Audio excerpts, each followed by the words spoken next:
Se eu contar essa história hoje, talvez alguns de vocês nunca mais vejam as pessoas da mesma forma. Sabe quando você cresce acreditando que certas pessoas são como anjos na terra, incapazes de fazer o mal? Pois é, eu vivi 52 anos da minha vida acreditando numa mentira tão grande, tão suja, que quando descobri a verdade, pensei que fosse morrer de desgosto. Olá, meus queridos, me chamo Dolores, mas podem me chamar de Dô. Tenho 71 anos, nasci em Pedra Branca, uma cidade pequena no interior de Minas Gerais, em 1954. Hoje quero compartilhar com vocês uma história que guardei no fundo do meu coração por quase 20 anos. Uma história sobre fé traída, sobre descobrir que o homem que eu chamava de pai era, na verdade, um monstro disfarçado de servo de Deus. Antes de começar, queria perguntar onde vocês estão assistindo esse vídeo. Deixem nos comentários aí embaixo, adoro saber que minha voz está chegando em tantos cantinhos diferentes do Brasil. E se puderem, deixem aquele joinha e se inscrevam no canal. Isso ajuda muito esta velhinha aqui a continuar contando suas histórias, mesmo as mais dolorosas como essa de hoje. Eu precisei de muita coragem para decidir contar isso para vocês. Porque essa não é só a minha história. É a história de muitas mulheres que sofreram em silêncio, protegidas pelo manto da religião e do medo. Se você está assistindo e já viveu algo parecido, saiba que não está sozinha. E se conhece alguém que precisa ouvir essa história, compartilhe. Às vezes, a verdade é a única coisa que pode libertar uma alma aprisionada. Essa história começa em 1954. Quando eu era apenas uma criança inocente que acreditava que todos os adultos do Salão do Reino eram santos. Mas também termina em 2005, quando descobri que o inferno às vezes usa o nome de Deus para esconder suas obras mais sujas. Respirem fundo comigo, porque vocês vão precisar de fôlego para acompanhar essa jornada. Era o ano de 1960. Eu tinha apenas 6 anos quando minha família se mudou para Águas Claras, uma cidade maior que Pedra Branca, com mais ou menos 15 mil habitantes na época. Lembro que a casa nova ficava numa rua de paralelepípedos, Rua das Acácias, número 42. Era uma casa simples, de 2 quartos, sala pequena, cozinha nos fundos e um quintal com pé de jabuticaba que minha mãe, Dona Conceição, adorava. O cheiro daquela casa ainda mora na minha memória. Cheiro de cera no assoalho de madeira que minha mãe encerava todo sábado religiosamente, misturado com o perfume das rosas brancas que ela plantava ao longo da cerca. Era um cheiro de lar, de família, de segurança. Como eu estava enganada. Meu pai, Joaquim dos Santos, era conhecido por todos como Irmão Joaquim. Um homem alto, de 1,80 m, cabelos sempre bem cortados, bigode aparado, roupas sempre impecáveis. Ele tinha aquela voz grossa e pausada que comandava respeito no Salão do Reino das Testemunhas de Jeová. Na época, ele já era servo ministerial, caminhando a passos largos para se tornar ancião da congregação. Lembro que ele acordava todos os dias às 5 da manhã para estudar a Bíblia antes de ir trabalhar na oficina mecânica que tinha no centro da cidade. O som das páginas sendo viradas, o riscar do lápis fazendo anotações nas margens, o murmúrio baixo dele repetindo os versículos. Para mim, aquilo era a imagem da santidade. Um homem dedicado a Jeová, um exemplo para toda a família. Minha mãe, Conceição, era o que a gente chamava de esposa exemplar na época. Cabelos sempre presos num coque baixo, vestidos até o joelho, nunca uma palavra mais alta. Ela cuidava da casa, de mim e do meu irmão mais novo, o Benedito, com uma dedicação que eu pensava ser amor puro. Hoje sei que era medo disfarçado de submissão. A rotina da nossa família girava completamente em torno das atividades do Salão do Reino. Terças e quintas-feiras tínhamos as reuniões, domingos pela manhã o estudo bíblico e à tarde o serviço de campo. Sábados eram reservados para o serviço de campo também, batendo de porta em porta para levar a boa nova às pessoas da cidade. Eu adorava esses dias. Acordava cedo, colocava meu vestidinho mais bonito, uma sapatilha preta bem brilhante e segurava firme na mão da minha mãe, enquanto caminhávamos pelas ruas de Águas Claras. As pessoas nos cumprimentavam com respeito. Alguns até abriam suas casas para ouvir nossa mensagem. Na minha cabeça de criança, nós éramos especiais, escolhidos por Deus para uma missão sagrada. O Salão do Reino ficava na rua principal, bem no centro da cidade. Era um prédio simples, pintado de branco com detalhes azuis, mas para mim era o lugar mais sagrado do mundo. Quando as reuniões começavam e todos cantavam os hinos, eu sentia um arrepio de emoção. Aquelas vozes se elevando juntas, falando de esperança, de um paraíso na terra, de justiça divina. Meu pai sempre se sentava na primeira fileira, à direita. Era o lugar dos homens importantes da congregação. Ele participava ativamente, respondia às perguntas do condutor, dava partes na escola teocrática. Todas as irmãs comentavam como ele era um exemplo de homem temente a Deus. Que sorte você tem, Conceição, de ter um marido tão dedicado, eu ouvia sempre. E minha mãe sorria. Sempre sorria. Mas agora, tantos anos depois, eu consigo ver que era um sorriso triste, um sorriso de quem carrega segredos pesados demais para uma alma só. As mulheres da congregação sempre elogiavam como nossa família era unida, como éramos um exemplo para os demais. A pequena Dolores, sempre bem comportada, sempre com as lições estudadas, sempre participando. O pequeno Benedito, tímido mas obediente. A irmã Conceição, dedicada e submissa. E o irmão Joaquim, líder natural, homem de Deus. Se alguém me dissesse naquela época que essa imagem perfeita escondia o inferno, eu teria rido. Ou talvez chorado de raiva por tamanha blasfêmia. Porque para mim, para todos nós, irmão Joaquim era intocável. Era um pilar da nossa fé, um exemplo de retidão. Lembro de uma vez, eu devia ter uns 8 anos, quando chegou uma família nova na congregação. A irmã Rosa e as 2 filhas pequenas. Ela era divorciada, coisa rara na época, e alguns irmãos sussurravam sobre isso. Mas meu pai foi um dos primeiros a recebê-las com carinho. Ofereceu ajuda. Disse que ali era uma família cristã. Viu só, Dolores? Minha mãe me disse naquele dia. Seu pai tem um coração bondoso. Jeová abençoa homens assim. E eu acreditei. Claro que acreditei. Por que uma filha duvidaria do próprio pai? Por que uma criança questionaria um homem que todos respeitavam e admiravam? A vida seguia naquele ritmo tranquilo e previsível. Escola pela manhã, deveres de casa à tarde, reuniões durante a semana, serviço de campo nos fins de semana. Nas férias escolares, tínhamos as assembleias distritais, grandes encontros que duravam 3 dias inteiros, com milhares de testemunhas de Jeová de toda a região. Lembro especialmente de uma assembleia em Belo Horizonte, quando eu tinha 9 anos. Ficamos hospedados na casa de um casal de irmãos. E eu dormi no mesmo quarto que a filha deles, uma menina da minha idade chamada Lúcia. Durante a noite, ela me contou que tinha medo de ficar sozinha com o pai quando a mãe saía. Disse que ele fazia coisas estranhas com ela. Eu não entendi muito bem na época, mas contei para minha mãe no dia seguinte. Vi ela ficar pálida, trocar um olhar estranho com meu pai, mas depois me disse que eram conversas de criança e que eu não devia repetir aquilo para ninguém. Às vezes as crianças inventam coisas, Dolores, e falar mal dos irmãos é pecado, ela explicou.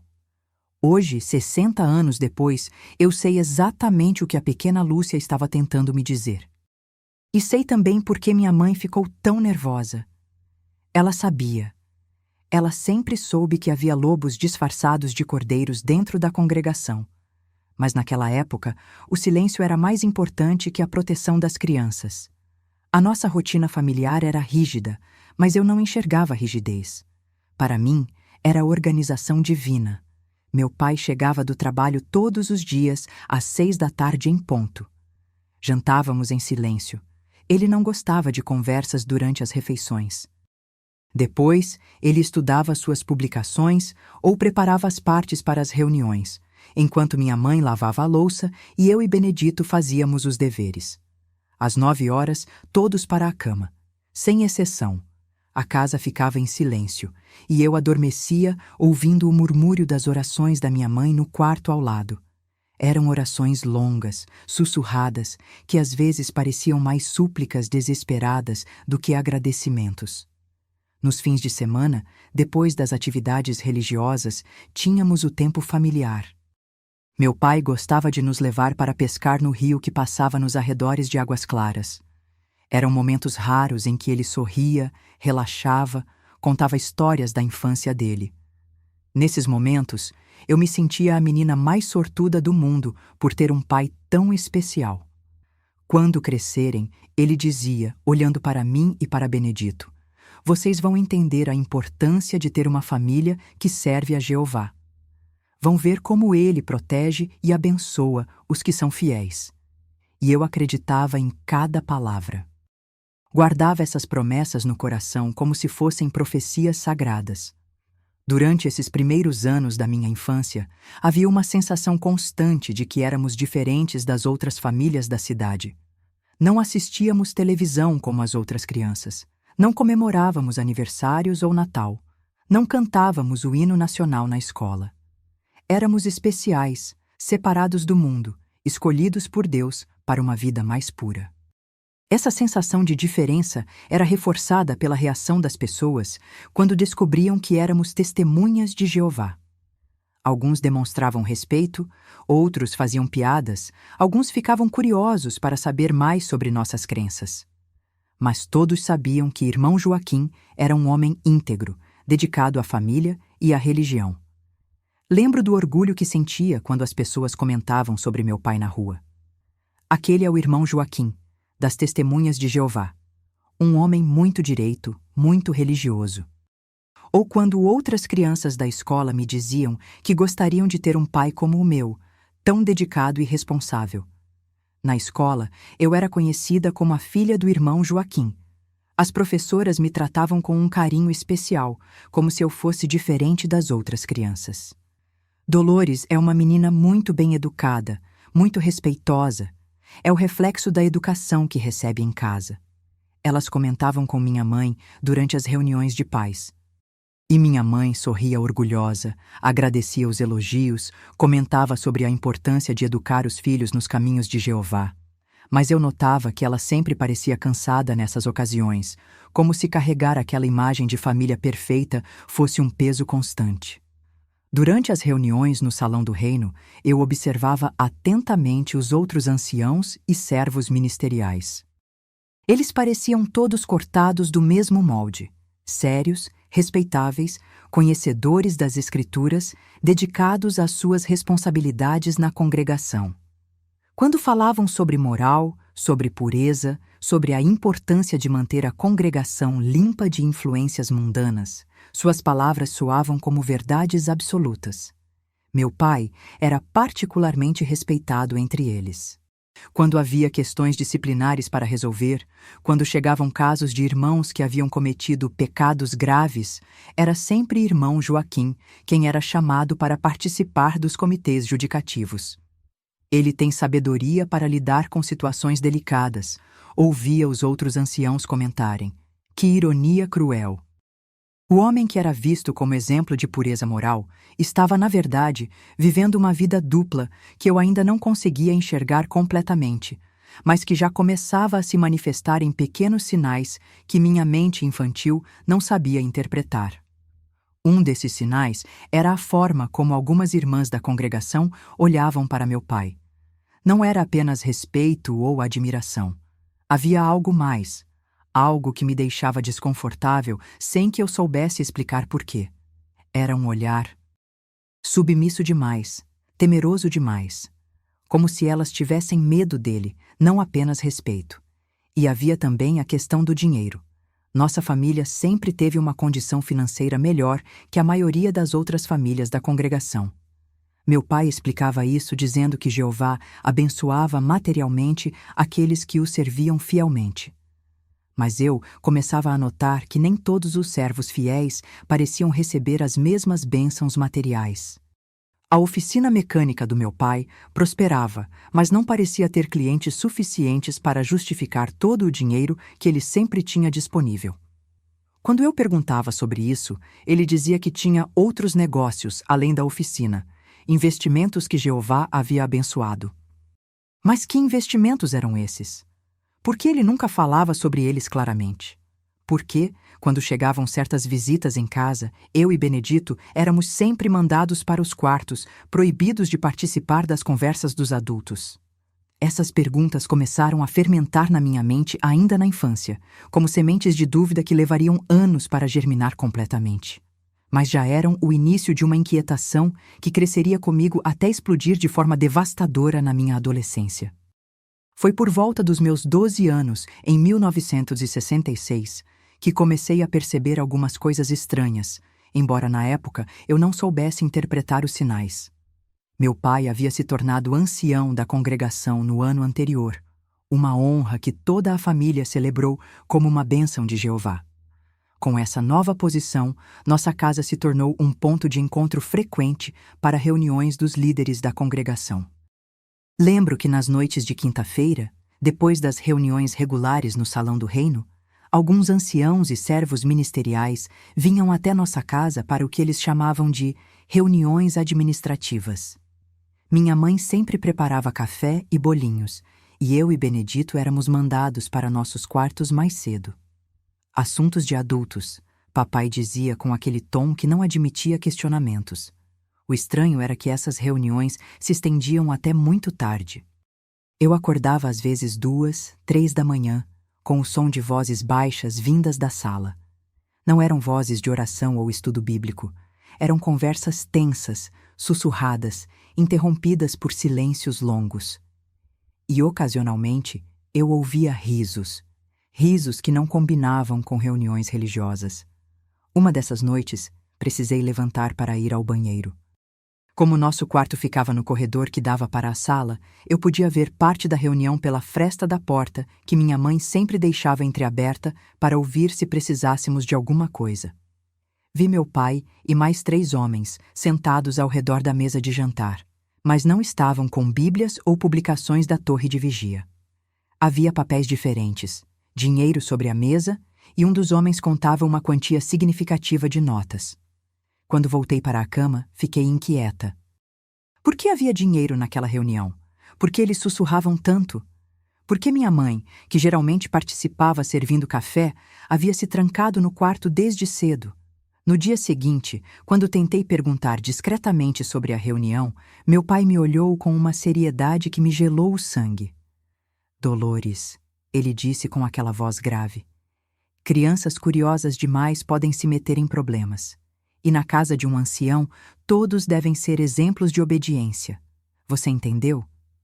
Entendi. Ou melhor, entendi que não devia mais perguntar. Mas a curiosidade havia sido plantada, e comecei a prestar mais atenção nas coisas ao meu redor.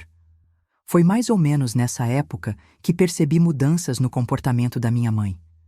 Ela sempre fora quieta, mas começou a ficar estranhamente silenciosa.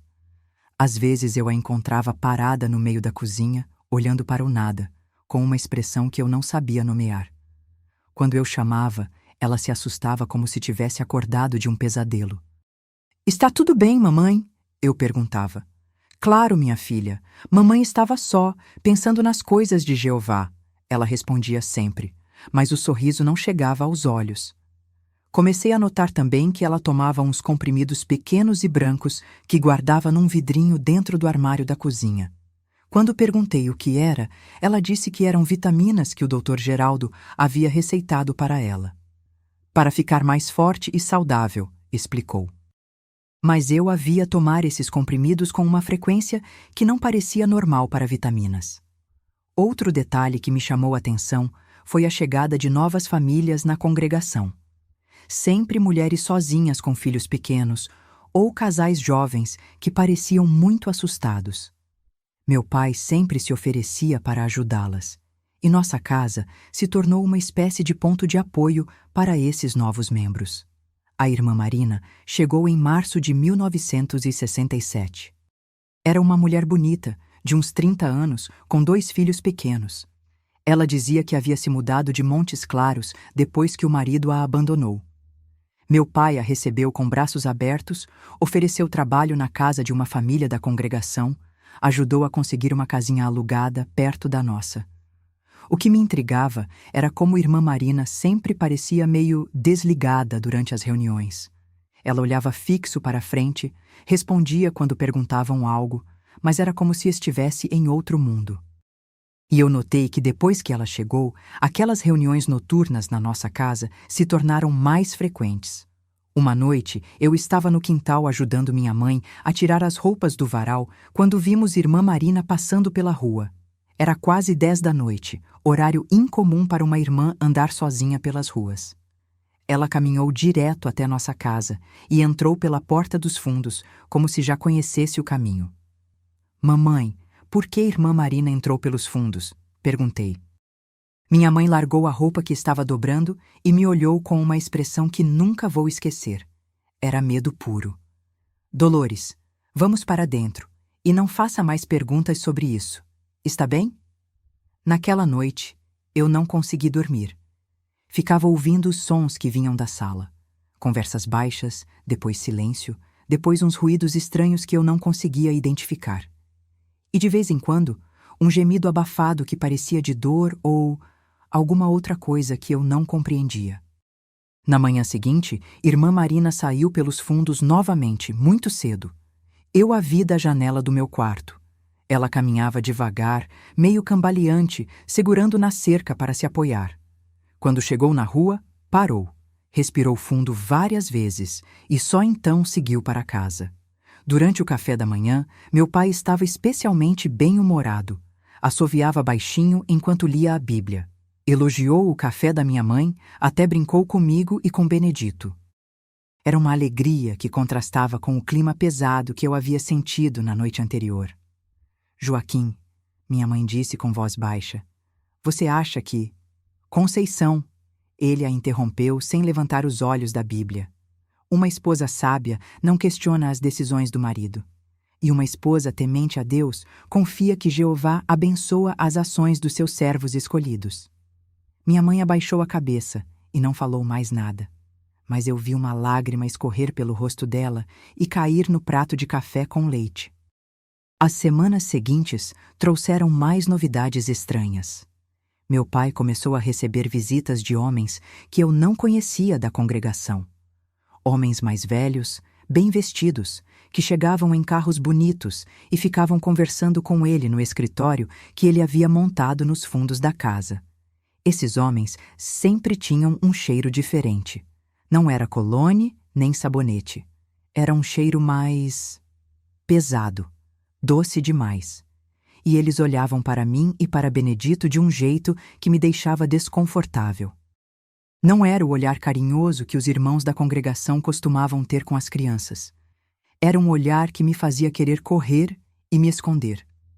Uma tarde, quando voltei da escola mais cedo porque a professora havia passado mal, encontrei um desses homens conversando com meu pai na sala. Eles pararam de falar assim que me viram e o homem me olhou de cima a baixo de um jeito que fez minha pele arrepiar. Esta é sua filha, Joaquim? Ele perguntou com uma voz melosa. É sim. Dolores, cumprimente o irmão Augusto. Estendi a mão para cumprimentá-lo, mas ele a segurou por mais tempo que o normal, passando o polegar por cima dos meus dedos. Menina bonita, ele disse sorrindo. Quantos anos você tem, querida? 12, respondi, tentando puxar minha mão. Ah, uma mocinha já, ele continuou, ainda segurando minha mão. Aposto que logo vai estar interessada em namorar, não é mesmo? Meu pai riu, mas era um riso forçado. Dolores é uma menina muito estudiosa. Está focada nas coisas de Jeová.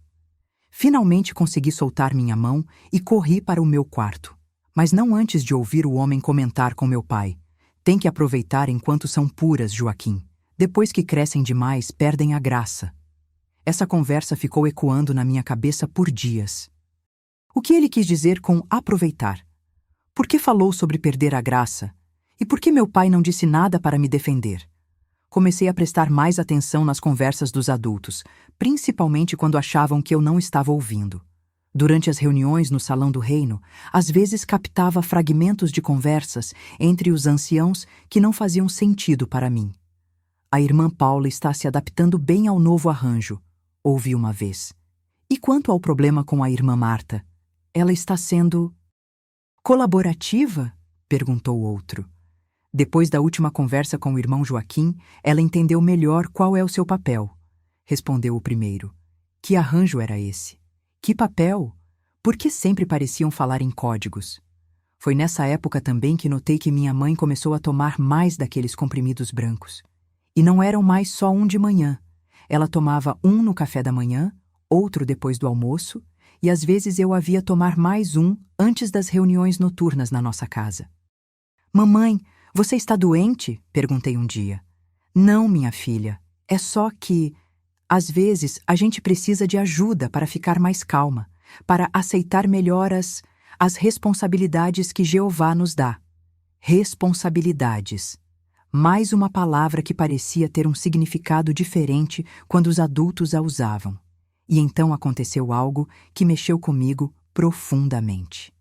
A irmã Rosa, aquela que havia chegado com as 2 filhas pequenas quando eu tinha 8 anos, desapareceu. Simplesmente desapareceu. Num domingo ela estava na reunião, na terça-feira seguinte o lugar dela estava vazio. Quando perguntei onde ela estava, as respostas eram evasivas. Mudou para outro lugar. Teve que resolver problemas familiares. Jeová sabe o que é melhor para cada um. Mas ninguém falava das filhas dela. 2 meninas que brincavam comigo nos intervalos das reuniões, que haviam desaparecido junto com a mãe sem nenhuma explicação. A casa onde elas moravam, a 3 quarteirões da nossa, ficou fechada por algumas semanas. Depois, outra família se mudou para lá. Como se irmã Rosa e as filhas nunca tivessem existido. Tentei perguntar para minha mãe, mas ela mudou de assunto rapidamente. Tentei perguntar para meu pai, mas ele me disse que algumas perguntas são inapropriadas para crianças e que eu devia me concentrar em ser uma boa estudante e uma boa testemunha de Jeová. Mas a pergunta não saía da minha cabeça. Para onde irmã Rosa havia levado as filhas? Por que saíram tão de repente? E por que, quando eu mencionei o nome dela para outras irmãs da congregação, elas reagiam como se não soubessem de quem eu estava falando? Foi então que comecei a perceber um padrão. Várias mulheres haviam chegado à congregação nos últimos anos, sempre sozinhas ou com filhos pequenos, sempre parecendo assustadas ou desligadas, e depois de um tempo, algumas simplesmente desapareciam. E toda vez que isso acontecia, aquelas reuniões noturnas na nossa casa se tornavam mais frequentes, e meu pai ficava mais rico. Sim, mais rico. Isso era impossível de negar. Nossa casa havia sido reformada. Tínhamos um carro novo, minha mãe ganhara roupas mais caras, eu e Benedito tínhamos sempre dinheiro para os lanches da escola. E meu pai explicava tudo dizendo que Jeová abençoa os fiéis com prosperidade material. Mas eu começava a desconfiar que essa prosperidade tinha uma origem que não era divina. Durante esse período, também comecei a notar mudanças na dinâmica das reuniões no Salão do Reino. Meu pai havia se tornado uma figura ainda mais central na congregação. Quando ele falava, todos ouviam com uma atenção que ia além do respeito normal. Era quase como se tivessem medo de discordar dele. Lembro de uma vez em que uma irmã mais jovem, recém-casada, questionou durante o estudo bíblico uma interpretação que meu pai havia dado sobre o papel das mulheres na congregação. O silêncio que se seguiu foi constrangedor. Meu pai a olhou com aquela expressão fria que eu conhecia bem e disse: Irmã Cláudia, uma mulher cristã deve ser cuidadosa para não demonstrar espírito independente. A sabedoria vem da experiência e da maturidade espiritual. Talvez seja melhor você conversar comigo depois da reunião para entender melhor esses princípios. A mulher ficou vermelha de vergonha e não falou mais nada durante o resto da reunião. Mas eu a vi sair do Salão do Reino com lágrimas nos olhos, enquanto o marido dela a repreendeu baixinho por ter causado constrangimento. 3 semanas depois, essa mesma irmã estava entre as mulheres que começaram a frequentar nossa casa para aquelas reuniões especiais. E 2 meses depois disso, ela havia desenvolvido o mesmo olhar perdido que eu já havia aprendido a reconhecer em tantas outras. Foi por volta dessa época que meu pai começou a me incluir mais nas atividades da casa, mas de forma estranha. Ele passou a pedir para eu ajudar a servir café e bolinhos durante algumas dessas reuniões noturnas. Dolores está crescendo, ele dizia para os outros homens, e precisa aprender sobre as responsabilidades das mulheres na organização. Durante essas ocasiões, eu sentia os olhares daqueles homens em mim de forma diferente. Não era mais o olhar casual que se tem com uma criança. Era algo mais avaliativo, como se estivessem me estudando, me analisando para algum propósito que eu não conseguia entender. Uma noite, quando eu tinha 13 anos, aconteceu algo que me marcou profundamente. Durante uma dessas reuniões, um dos homens, o irmão Augusto, aquele que havia segurado minha mão de forma estranha, me chamou até onde ele estava sentado. Dolores, venha cá, querida. Sente aqui do meu lado. Olhei para meu pai, esperando que ele dissesse alguma coisa, mas ele apenas assentiu com a cabeça. Sentei-me relutantemente ao lado do homem, mantendo a maior distância possível. Você está se tornando uma mocinha muito bonita, ele disse, colocando a mão no meu ombro. Aposto que já tem pretendentes na escola, não é? Não, senhor, respondi baixinho, tentando me afastar sutilmente. Que pena! Uma menina linda como você deveria ter muitos admiradores. Sua mão desceu do meu ombro para o meu braço, acariciando lentamente. Mas talvez seja melhor assim.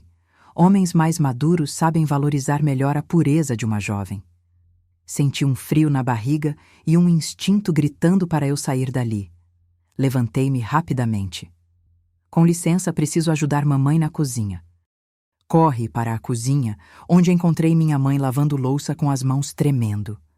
Quando ela me viu, perguntou com voz baixa: "O que foi, minha filha? Você está pálida." Contei o que havia acontecido, esperando que ela ficasse indignada, que fosse falar com meu pai. Mas ela apenas fechou os olhos, respirou fundo e tomou 2 comprimidos brancos. "Dolores", ela disse com voz cansada. Às vezes os homens falam coisas que não sabem como expressar direito. Não significa nada. E é melhor você não comentar isso com seu pai. Ele pode ficar chateado por você ter interpretado mal uma gentileza. Mas eu sabia que não havia interpretado mal nada. E comecei a perceber que minha mãe sabia disso também.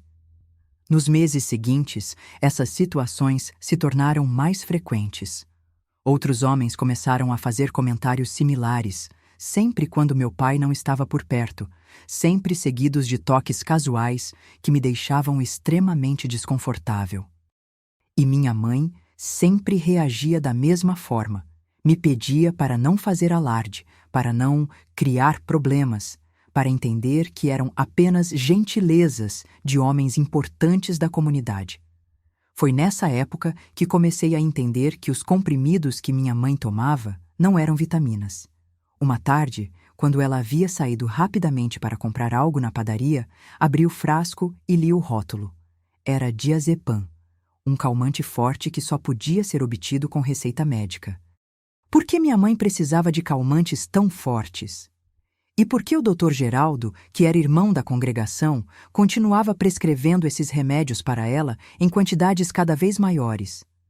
A resposta começou a se formar na minha mente, mesmo que eu não quisesse aceitar. Minha mãe não estava tomando esses remédios por vontade própria. Ela estava sendo medicada para ficar dócil, submissa, incapaz de reagir a situações que uma mulher lúcida jamais aceitaria. E se isso estava acontecendo com ela, significava que as outras mulheres da congregação, que tinham aquele olhar perdido, também estavam sendo medicadas da mesma forma. Meu pai não era apenas um ancião respeitado, ele era o cabeça de um esquema que usava a religião como fachada para algo muito mais sinistro. E eu, que estava crescendo e me tornando uma mocinha bonita, estava sendo preparada para me tornar a próxima vítima. Foi então que decidi começar a prestar atenção em tudo. Cada conversa sussurrada, cada olhar estranho, cada mudança no comportamento das pessoas ao meu redor. Se havia algo terrível acontecendo na minha casa, na minha congregação, eu precisava descobrir o que era antes que fosse tarde demais. Foi no meu aniversário de 15 anos, em setembro de 1969, que tudo começou a ficar mais claro e mais assustador ao mesmo tempo. Naquela época, 15 anos marcavam uma transição importante para as meninas testemunhas de Jeová. Era quando começávamos a ser vistas como jovens adultas e podíamos participar mais ativamente das atividades da congregação. Meu pai organizou uma pequena festa em casa, só para a família e alguns irmãos mais próximos. Lembro que minha mãe passou o dia todo cozinhando, mas parecia mais nervosa que feliz. Ela tomou aqueles comprimidos brancos 3 vezes só naquela manhã. E quando eu perguntei se estava tudo bem, ela disse que era só ansiedade por querer que tudo saísse perfeito. Durante a festa, percebi que os homens me olhavam diferente. Não era mais o olhar condescendente que se tem com crianças, mas algo mais avaliativo, como se estivessem me vendo pela primeira vez, ou vendo algo em mim que antes não havia notado. O irmão Augusto, aquele que me havia deixado desconfortável meses antes, se aproximou de mim durante a festa e disse: Dolores, você está se tornando uma moça muito bonita. Sua família deve estar orgulhosa. E então, abaixando a voz para que só eu ouvisse: Tenho certeza de que logo, logo você vai poder ajudar de formas mais maduras nas atividades da congregação. Não entendi o que ele quis dizer, mas a forma como disse me deu um frio na barriga. Naquela noite, depois que todos foram embora, ouvi meus pais conversando no quarto deles. Não era uma conversa normal. Minha mãe estava chorando. Joaquim, ela ainda é uma criança, ouvi ela dizer entre soluços. Conceição, você sabe muito bem que não podemos nos dar ao luxo de sermos sentimentais. E 15 anos já não é mais criança. Sua avó se casou com 14, lembra? Mas isso é diferente, Joaquim. Isso é o que precisa ser feito. E você vai cooperar como sempre fez, porque você sabe o que acontece com esposas que não cooperam, não sabe? O tom da voz dele mudou completamente. Não era mais o tom do marido conversando com a esposa. Era uma ameaça clara e fria. Minha mãe parou de chorar. O silêncio que se seguiu foi mais assustador que os soluços. Nos dias seguintes, meu pai começou a me incluir mais nas responsabilidades da casa. Eu devia ajudar a receber as visitas, servir café durante aquelas reuniões noturnas e, principalmente, ser amigável com os irmãos que vinham buscar orientação espiritual. Dolores, ele me disse numa manhã, você está crescendo e precisa aprender sobre as responsabilidades das mulheres na organização de Jeová. Nem tudo é explicado nas publicações. Algumas coisas a gente aprende na prática, no dia a dia. Ele começou a me explicar que existiam ajudas especiais que algumas irmãs prestavam para fortalecer a congregação. São atos de amor cristão, ele dizia. Formas de mostrar submissão e gratidão por tudo que Jeová nos dá. Quando perguntei que tipo de ajuda era essa, ele disse que eu aprenderia aos poucos, que era uma honra ter sido escolhida para esse tipo de serviço especial e que nem todas as jovens eram consideradas dignas dessa confiança.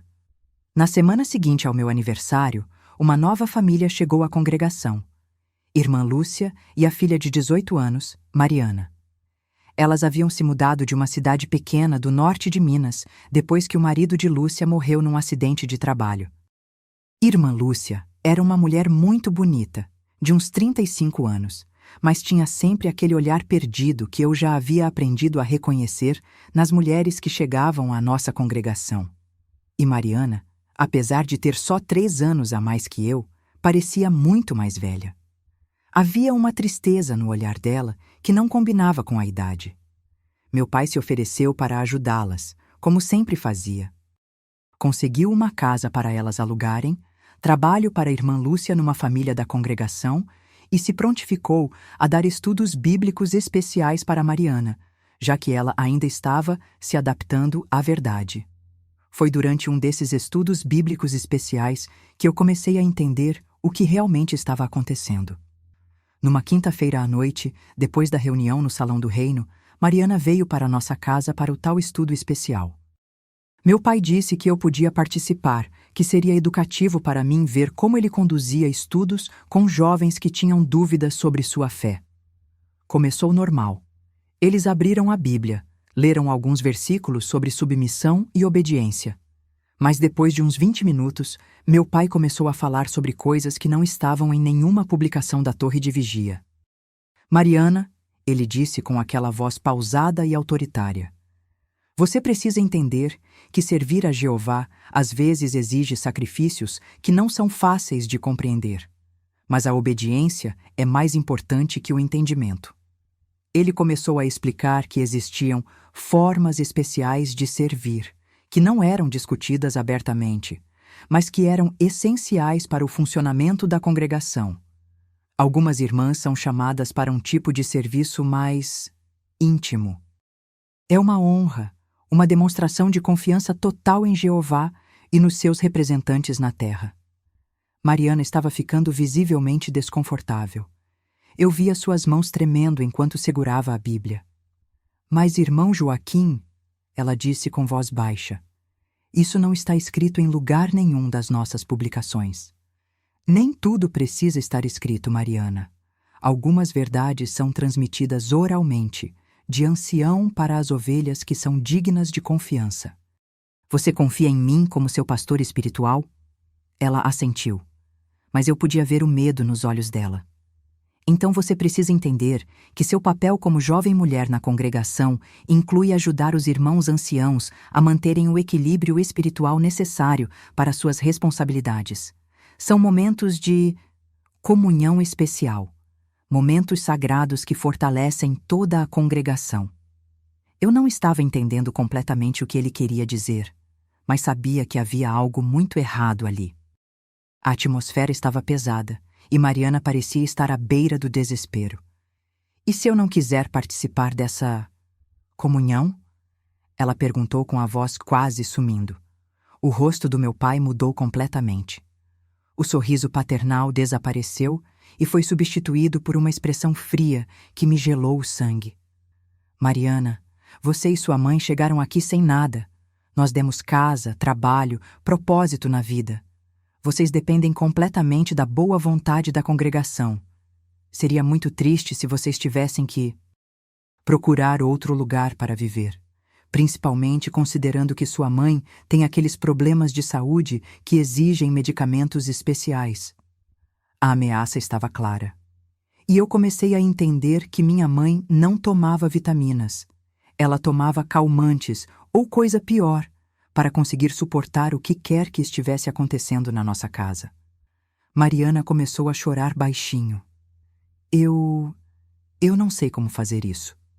Não se preocupe, meu pai disse, voltando ao tom paternal. Dolores vai te ajudar a aprender. Ela está sendo preparada para o mesmo tipo de serviço especial. Vocês duas podem se apoiar mutuamente nessa jornada de fé. Foi aí que meu mundo desabou. Ele estava falando de mim. Eu estava sendo preparada para alguma coisa horrível, e eu nem sabia direito o que era. Naquela noite, não consegui dormir. Fiquei ouvindo os sons vindos da sala, tentando entender o que estava acontecendo. Ouvi a voz do meu pai, a voz de Mariana, às vezes em tom normal, às vezes sussurrando, às vezes em gemidos abafados que me deixavam com náusea. Na manhã seguinte, Mariana saiu pelos fundos, como todas as outras mulheres faziam. Mas dessa vez, eu a interceptei no quintal. Mariana, o que aconteceu ontem à noite? Ela me olhou com os olhos vermelhos de tanto chorar e segurou meus ombros com força. Dolores, você precisa fugir. Precisa sair dessa casa, dessa cidade, dessa vida. Seu pai... Ele não é um homem de Deus. Ele é um demônio. Mas do que você está falando? Ele é ancião, ele serve a Jeová, ele serve apenas a si mesmo e aos outros homens que pagam por coisas que não deviam existir. E você, por ser filha dele, vai ser o próximo alvo. Antes que eu pudesse perguntar mais alguma coisa, minha mãe apareceu na porta dos fundos. Dolores, entre já para casa. E você, Mariana, vá embora, agora. Quando entrei em casa, minha mãe me puxou para o banheiro e fechou a porta. Escute bem o que eu vou te dizer e nunca mais toque nesse assunto. Ela sussurrou com desespero. Seu pai, ele faz coisas ruins, coisas que eu não posso impedir. Coisas que se eu tentar impedir, ele vai me matar ou me internar como louca. mas você ainda tem chance de escapar. Mamãe, do que você está falando? Ele droga as mulheres, Dolores. Ele me droga há anos. E depois ele deixa outros homens fazerem coisas comigo enquanto eu estou quase desmaiada. E cobra dinheiro por isso. Muito dinheiro. O mundo girou ao meu redor. Senti que ia vomitar. E agora ele quer fazer a mesma coisa com você. Porque você está ficando moça. E os homens que pagam, eles gostam das mais novas. Mas, mamãe, por que você nunca... Por que nunca denunciei? Para quem, Dolores? Ele é ancião da congregação. Os outros anciãos participam disso também.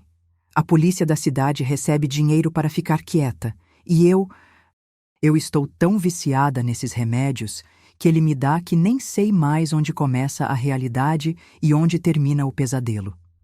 Ela me abraçou com força, chorando. Você precisa encontrar um jeito de sair daqui antes que seja tarde, porque se ficar, vai acontecer com você a mesma coisa que aconteceu comigo, com a irmã Marina, com a Mariana, com todas as outras que chegaram aqui desesperadas e acabaram presas nessa teia. E as que desapareceram? Como a irmã Rosa. Minha mãe fechou os olhos e respirou fundo. As que tentaram resistir ou ameaçaram contar para alguém, elas foram mandadas para muito longe, para lugares onde ninguém vai procurar, para outros homens em outras cidades que fazem coisas ainda piores. Nesse momento, ouvimos a voz do meu pai chamando da sala. Conceição, Dolores, venham aqui, temos visita. Minha mãe rapidamente enxugou as lágrimas e tomou 2 comprimidos brancos que tirou do bolso do avental. Lembre-se, ela sussurrou. Você não sabe de nada. Sorria, seja educada e procure uma forma de sair daqui o mais rápido possível. Quando chegamos à sala, havia 3 homens conversando com meu pai. 2 eu reconheci como anciãos de congregações vizinhas. O terceiro era um desconhecido, mais velho, bem vestido, com um anel de ouro no dedo e um relógio caro no pulso. Ah, aqui estão minhas 2 princesas, meu pai disse com aquele sorriso falso. Dolores, venha cumprimentar o irmão Antônio. Ele veio de longe especialmente para conhecer você. O homem me olhou de cima a baixo com aquela mesma expressão avaliativa que eu já havia aprendido a temer. Realmente uma menina muito bonita, Joaquim. Exatamente como você descreveu. E quantos anos mesmo? 15. Acabou de fazer 15. Perfeito. A idade ideal para começar o treinamento especial. Eles continuaram conversando sobre mim como se eu não estivesse ali. Falavam sobre cronograma, preparação, cliente especial, preço diferenciado. Eu não entendia tudo, mas entendia o suficiente para saber que estava sendo negociada como uma mercadoria. Durante toda a conversa, minha mãe ficou em pé ao meu lado, tremendo ligeiramente. De vez em quando, ela apertava meu braço, como se estivesse tentando me dar força ou pedindo desculpas antecipadamente. Quando os homens foram embora, meu pai se aproximou de mim com aquele sorriso que eu agora reconhecia como completamente falso. Dolores, você está crescendo e chegou a hora de assumir responsabilidades de adulta. A partir da próxima semana, você vai começar a receber visitas especiais aqui em casa. São irmãos que precisam de orientação espiritual diferenciada, e você vai ajudar a proporcioná-la.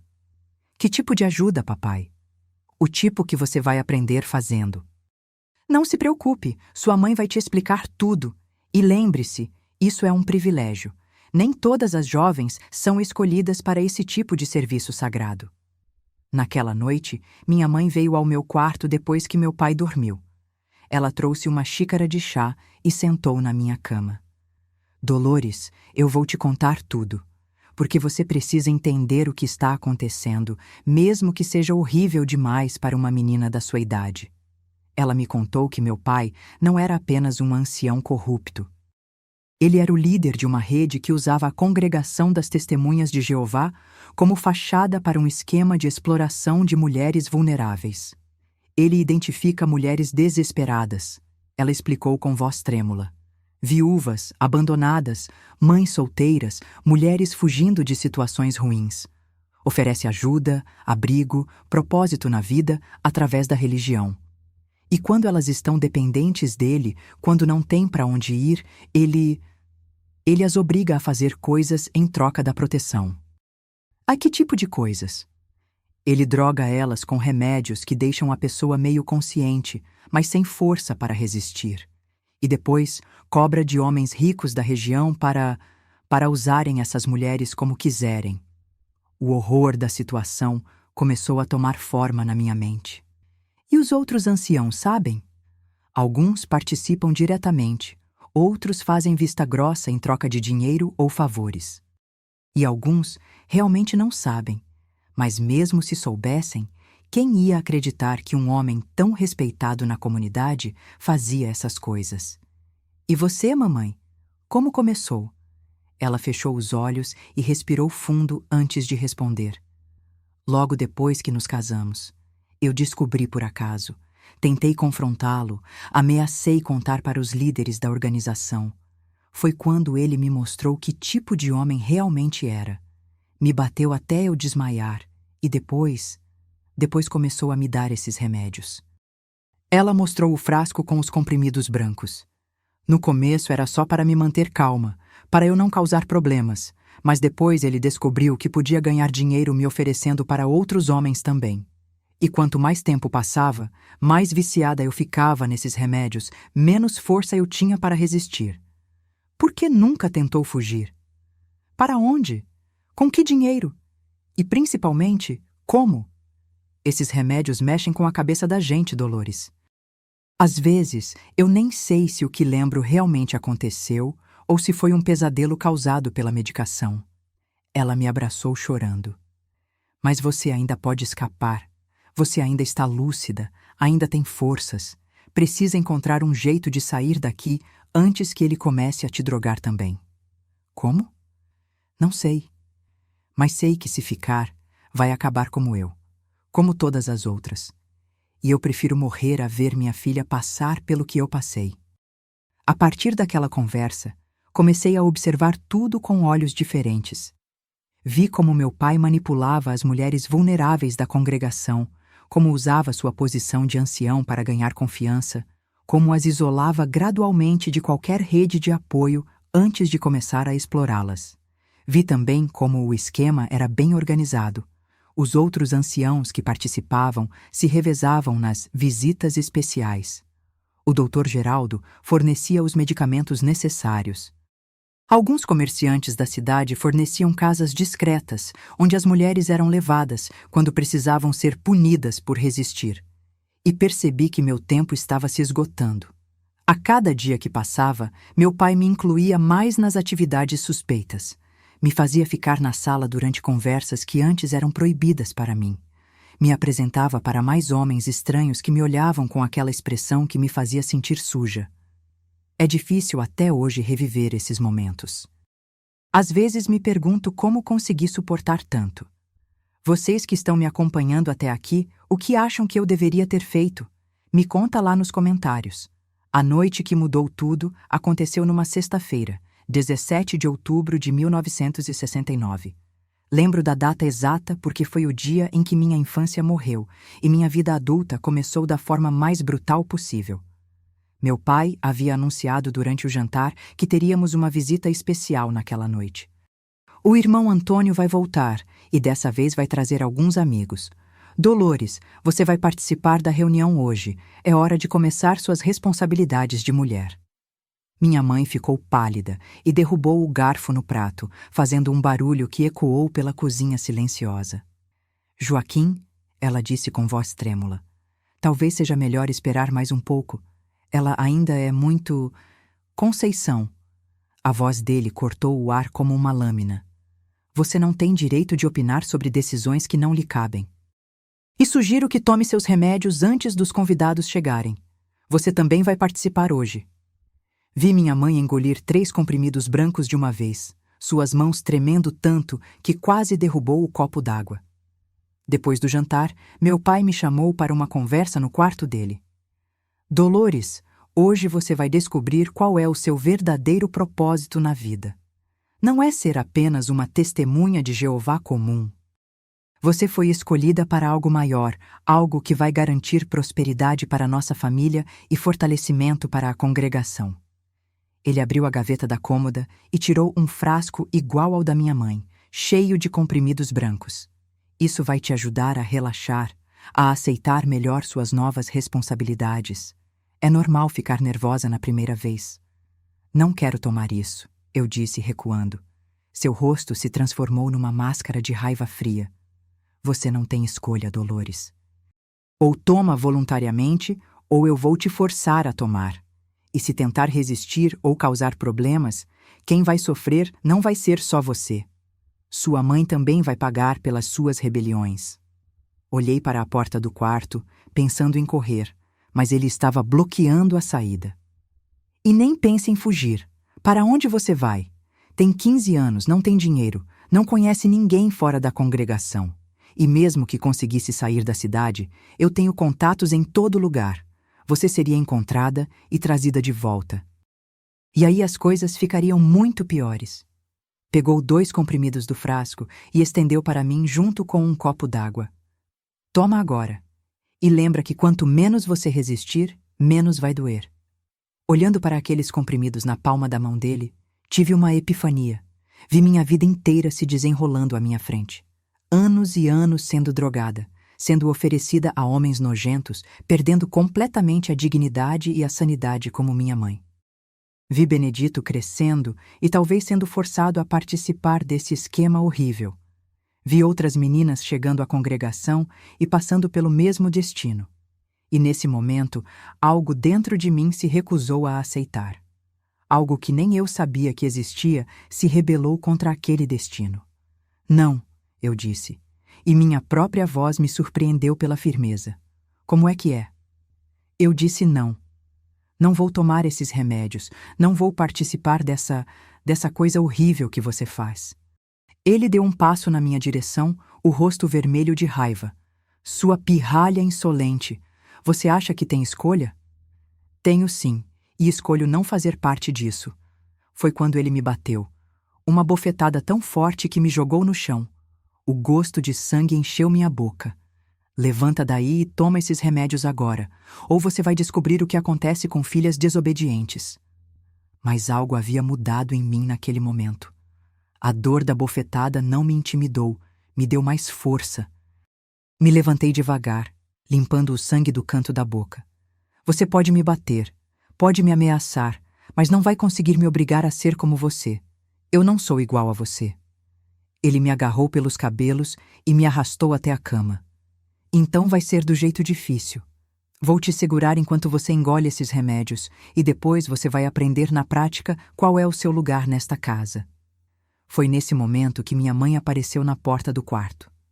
Ela estava claramente sob efeito dos calmantes, cambaleando ligeiramente, mas quando viu a cena, algo despertou nela também. Para, Joaquim. Deixa ela em paz. Conceição, volte para seu lugar e não se meta no que não te diz respeito. É minha filha. Diz respeito, sim. Ele me soltou e se virou para ela. Sua viciada inútil, você não manda em nada nesta casa. Volte para a sala e prepare tudo para os convidados, ou vocês duas vão descobrir do que eu sou capaz. Mas minha mãe não se moveu. Pela primeira vez em anos, ela estava enfrentando o marido. Não, Joaquim. Não vai tocar na minha filha. Comigo você pode fazer o que quiser. Eu já estou perdida mesmo. Mas nela não toca. Ele avançou na direção dela, mas nesse momento ouvimos a campainha tocar. Os convidados haviam chegado. Merda, ele murmurou. Vamos resolver isso depois. Conceição vai receber as visitas. E você? Apontou para mim. Fica neste quarto até eu voltar. Se tentar sair, vai ser pior para vocês duas. Ele saiu, trancando a porta por fora. Minha mãe se aproximou de mim e pela primeira vez em meses eu vi clareza nos olhos dela. Dolores, escuta bem o que eu vou te dizer. Hoje à noite, quando eles estiverem ocupados na sala, você vai sair pela janela do banheiro e correr para a casa da sua tia Helena, em Montes Claros. Mamãe, eu não posso te deixar aqui. Pode sim. Tem que deixar. Eu já estou morta por dentro há muito tempo. mas você ainda pode ter uma vida. Pode contar a verdade para as pessoas, pode impedir que outras mulheres passem pelo que eu passei. Ela tirou do bolso um envelope amarrotado. Aqui tem um pouco de dinheiro que eu consegui juntar escondido ao longo dos anos.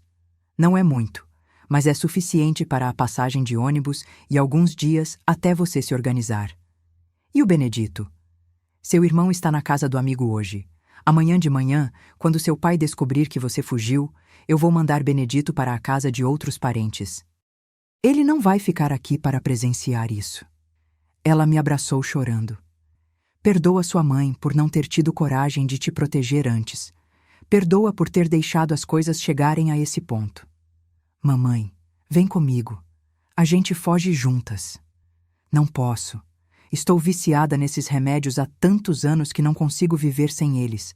E além disso, alguém precisa ficar aqui para distraí-los enquanto você ganha distância. Ouvimos risadas vindo da sala. A reunião havia começado. Agora vai, ela sussurrou. Pela janela do banheiro, pula no quintal do vizinho e segue pela rua de trás. O ônibus para Montes Claros sai às 5 da manhã na rodoviária. Mamãe, vai, Dolores, vai e nunca mais volta.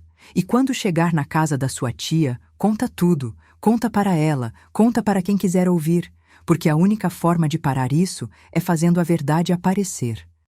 Foi assim que, aos 15 anos, numa noite fria de outubro, eu pulei a janela do banheiro da minha casa e corri pelas ruas escuras de Águas Claras, levando apenas a roupa do corpo e o dinheiro que minha mãe havia juntado para me salvar. Corri sem parar até chegar na rodoviária. Fiquei escondida no banheiro até a hora do ônibus, o coração batendo tão forte que pensei que fosse sair pela boca. A cada ruído, achava que era meu pai me procurando. Quando o ônibus finalmente chegou, subi com as pernas tremendo. Só respirei aliviada quando Águas Claras desapareceu na janela, engolida pela escuridão da madrugada. Foi a primeira vez na vida que desobedeci meu pai. E foi a decisão que salvou minha vida. Nesse momento da minha vida, eu realmente não sabia se conseguiria seguir em frente. A incerteza era minha única companhia constante. Vocês já sentiram esse medo do desconhecido? Deixe seu coração nos comentários se esse relato está tocando você. Cheguei em Montes Claros às 8 da manhã de sábado, exausta e ainda em choque com tudo o que havia acontecido. Minha tia Helena, irmã mais nova da minha mãe, ficou surpresa ao me ver na porta dela àquela hora, com o rosto inchado da bofetada e os olhos vermelhos de tanto chorar. Dolores, minha filha, o que você está fazendo aqui? Onde está sua mãe? Entrei na casa dela e desabei. Contei tudo. Cada detalhe sórdido, cada horror que havia descoberto sobre meu pai, sobre o que acontecia na nossa casa, sobre o destino que me aguardava se eu tivesse ficado. Tia Helena ouviu tudo em silêncio, o rosto ficando cada vez mais pálido. Quando terminei, ela me abraçou forte e disse: "Você foi muito corajosa, minha filha, e fez a coisa certa vindo para cá." Mas eu podia ver nos olhos dela que ela não sabia exatamente o que fazer com aquela informação. Como a maioria das pessoas na época, ela tinha dificuldade em acreditar que um homem tão respeitado religiosamente pudesse ser capaz de coisas tão horríveis. Você tem certeza de que não entendeu errado algumas coisas? Seu pai sempre foi um homem muito religioso. Tia, eu vi, eu ouvi, eu ia ser a próxima vítima. Ela suspirou fundo. Está bem. Você fica aqui comigo e com seu tio Mário. Vamos pensar no que fazer. Nos primeiros dias, vivi num estado de terror constante. Cada batida na porta, cada telefone tocando, eu pensava que era meu pai vindo me buscar. Tia Helena tentava me acalmar, mas eu via que ela também estava nervosa. No terceiro dia, o telefone tocou. Era minha mãe. "Dolores está aí?" Ouvi a voz dela, distante e pastosa pelo telefone. Tia Helena olhou para mim e eu balancei a cabeça desesperadamente. Não queria falar com ninguém de Águas Claras. "Conceição, você está bem? Sua voz está estranha." Estou só cansada." "Joaquim está procurando Dolores. Disse que ela fugiu de casa sem motivo, que está numa fase rebelde. Ele quer que ela volte." E você? O que você acha? Houve um silêncio longo do outro lado da linha. Eu acho que ela deve ficar aí, por enquanto, até as coisas se acalmarem. Tia Helena percebeu algo estranho na voz da minha mãe. Conceição, você está tomando algum remédio? Só para os nervos. O doutor Geraldo disse que é normal depois de passar por momentos difíceis. Quando minha tia desligou o telefone, ela me olhou com uma expressão diferente, mais preocupada, mais acreditando. Sua mãe realmente parece estar sob efeito de medicação forte, e a forma como ela falou parecia ter medo até de dizer que você deve ficar aqui. Nos dias seguintes, outras informações começaram a chegar. Tio Mário, que trabalhava no cartório da cidade, ouviu comentários estranhos sobre várias famílias que haviam se mudado repentinamente de Águas Claras nos últimos anos. Sempre mulheres com filhos, sempre de forma misteriosa. É estranho, ele comentou durante o jantar. Normalmente, quando alguém se muda, a gente fica sabendo para onde foi, tem algum contato. Mas essas famílias simplesmente desapareceram, como se nunca tivessem existido. Uma semana depois da minha chegada, recebemos uma visita inesperada. Era a Mariana, a jovem que havia participado daquele estudo bíblico especial com meu pai. Ela apareceu na porta da tia Helena numa tarde de terça-feira, magra, pálida, com olheiras profundas. Quando me viu, começou a chorar. Dolores, que bom que você conseguiu sair. Eu tentei fugir também, mas... Ela arregaçou as mangas da blusa e mostrou marcas roxas nos braços. Seu pai descobriu que eu estava planejando ir embora. Me trancou em casa por 3 dias, me obrigou a tomar aqueles remédios até eu ficar completamente fora de mim. E depois... Ela não conseguiu terminar a frase, mas eu entendi. Como você está aqui agora? Minha mãe. Ontem de manhã ela amanheceu morta. O doutor Geraldo disse que foi overdose acidental dos remédios que ela tomava para a depressão. Mas eu sei que não foi acidental. Ela tomou tudo de propósito para não ter que continuar vivendo aquele inferno. Tia Helena trouxe água para Mariana e se sentou conosco. Minha filha, você precisa contar essas coisas para a polícia. Mariana riu, mas era um riso amargo. Para qual polícia? O delegado de Águas Claras janta na casa do irmão Joaquim toda semana. Metade dos policiais da cidade frequenta aquelas reuniões especiais. Foi nesse momento que tia Helena finalmente entendeu a dimensão real do que estávamos enfrentando. Não era apenas um homem pervertido. Era uma rede, um esquema que envolvia autoridades locais, líderes religiosos, homens influentes da região. E agora, o que a gente faz? Eu vou para São Paulo, Mariana disse. Tenho uma prima lá que disse que pode me ajudar a começar uma vida nova, longe de tudo isso. E eu? Perguntei. Você fica aqui e constrói uma vida longe dessa loucura, tia Helena disse. Vai estudar, vai trabalhar, vai ser uma mulher independente. E quando for mais velha, se quiser, pode contar sua história para quem quiser ouvir. Mas eu sabia que não seria tão simples assim. Águas Claras ficava a apenas 2 horas de Montes Claros. Meu pai conhecia gente em toda a região. E mais cedo ou mais tarde, ele viria atrás de mim. 2 semanas depois, meus medos se confirmaram. Tio Mário chegou em casa visivelmente nervoso. Dolores, seu pai esteve aqui hoje. Passou no cartório perguntando se eu sabia alguma coisa sobre você. O que você disse? Disse que não sabia de nada. Mas ele não parecia acreditar e fez umas ameaças veladas sobre famílias que se metem onde não devem. Naquela noite, tia Helena me chamou para uma conversa séria. Dolores, eu acho que você não está segura aqui. Não totalmente. Seu pai é um homem perigoso, com contatos em muitos lugares. A gente precisa te levar para mais longe. Para onde? Tenho uma amiga em Belo Horizonte que pode te abrigar. Lá você pode conseguir trabalho, estudar à noite, construir uma vida completamente nova. E é grande o suficiente para você se perder no meio de tanta gente. A ideia me apavorava. Sair de Montes Claros significava ficar ainda mais longe da minha mãe, do Benedito, de tudo que eu conhecia. Mas ao mesmo tempo, eu sabia que era a única forma de ter uma chance real de liberdade. E se mamãe precisar de mim? Sua mãe fez a escolha dela quando te ajudou a fugir. Ela sabia que talvez nunca mais te visse, mas preferiu te salvar a te ver destruída. Durante esses dias em Montes Claras, comecei a entender dimensões do esquema do meu pai que eu não havia percebido antes. Através das conversas com Mariana e das investigações discretas do tio Mário, descobri que a rede era muito maior do que eu imaginava. Havia outras congregações de testemunhas de Jeová na região que estavam envolvidas. Outros anciãos que seguiam o mesmo padrão: identificar mulheres vulneráveis, oferecer ajuda, criar dependência e depois explorá-las sexualmente em troca de dinheiro. É como se fosse uma franquia, Mariana me explicou com amargura. Seu pai ensina os outros como fazer, pega uma porcentagem dos lucros e todos ficam protegidos porque ninguém vai suspeitar de homens tão religiosos. Também descobri que havia uma hierarquia dentro do esquema. Os homens que pagavam mais tinham acesso às mulheres mais jovens e mais bonitas.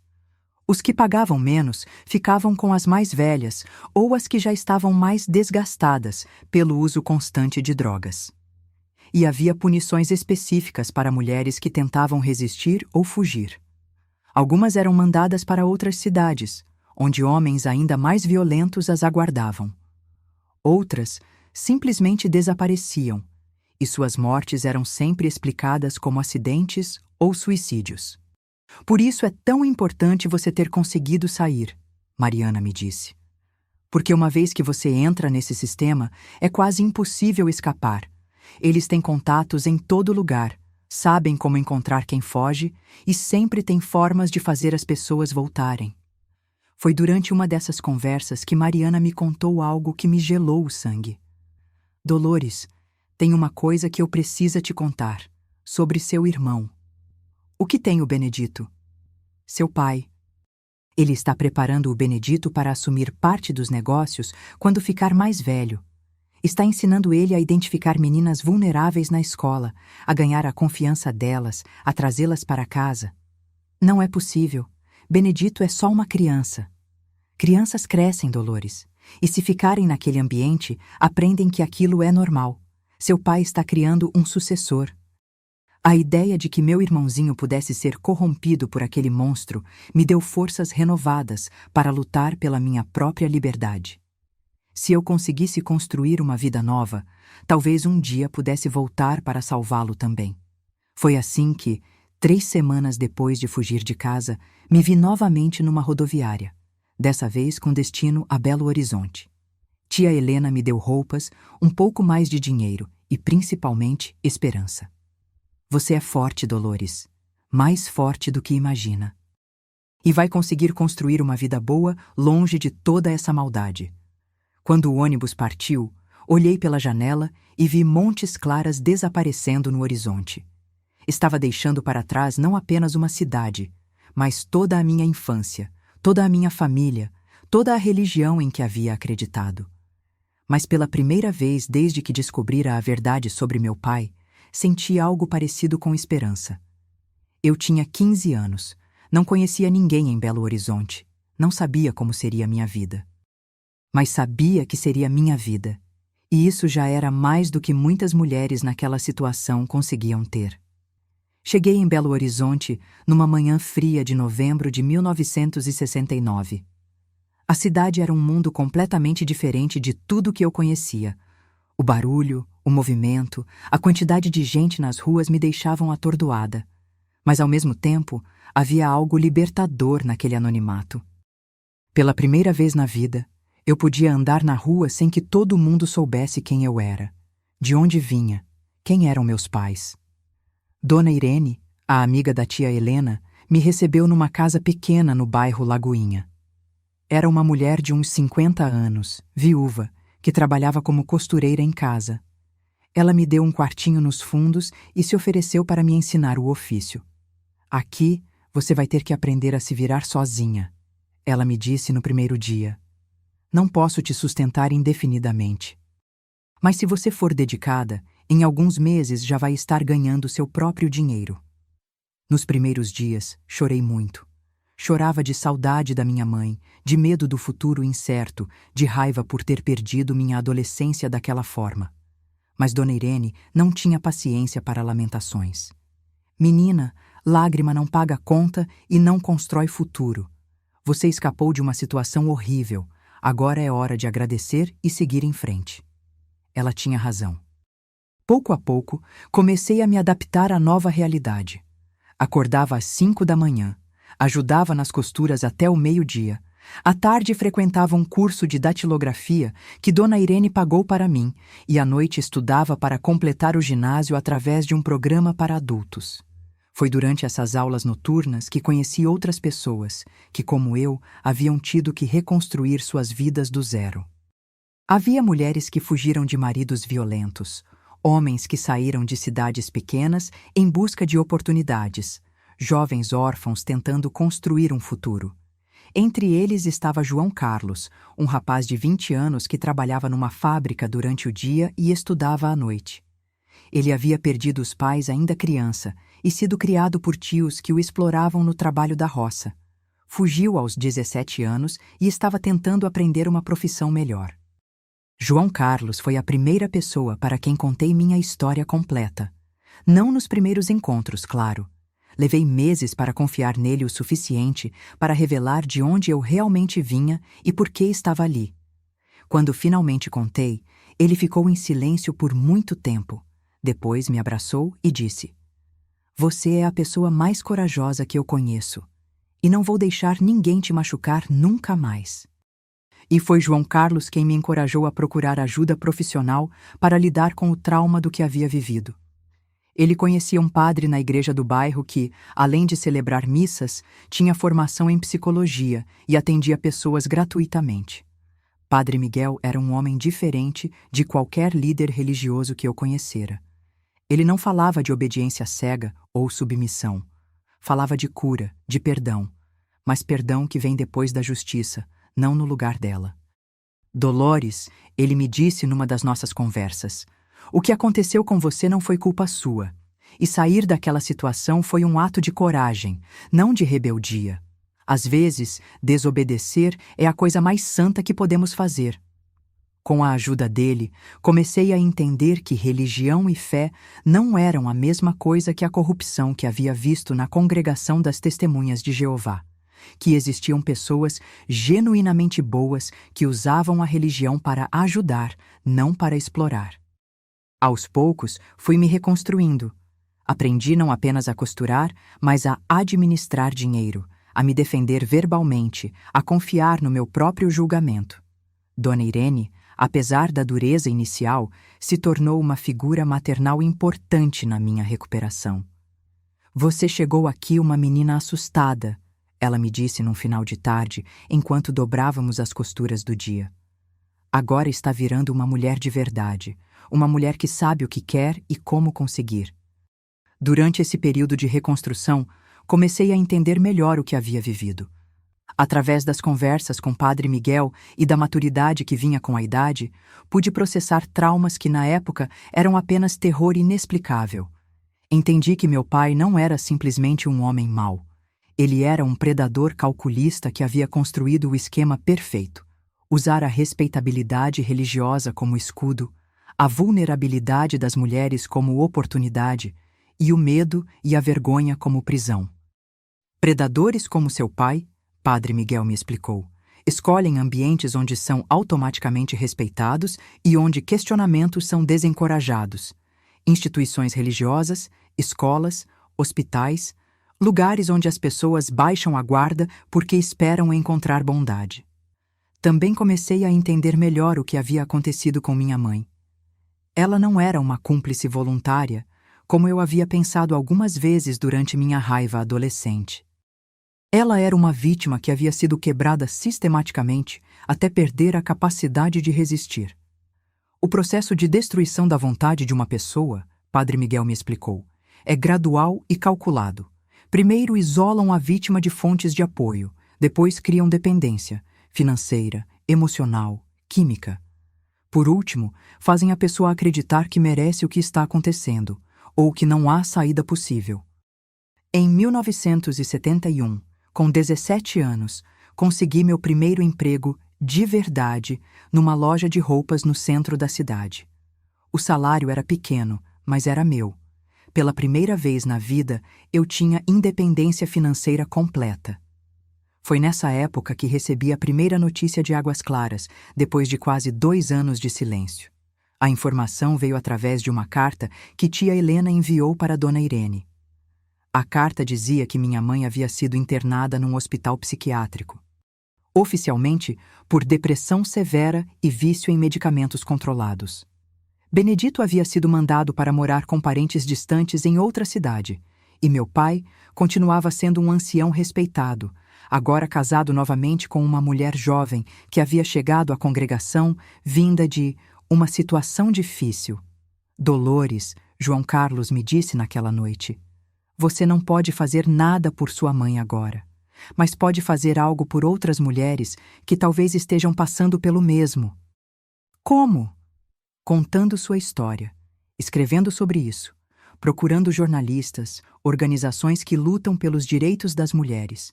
Sua voz pode ser a diferença entre outras famílias serem destruídas ou serem salvas. A ideia me apavorava. Falar publicamente sobre o que havia vivido significava correr o risco de ser encontrada pelo meu pai, de sofrer retaliações, de reviver traumas que eu estava tentando superar. Mas também significava dar um propósito maior para todo o sofrimento que eu havia passado. Em 1972, 3 anos depois da minha fuga, escrevi minha primeira carta para um jornal de Belo Horizonte.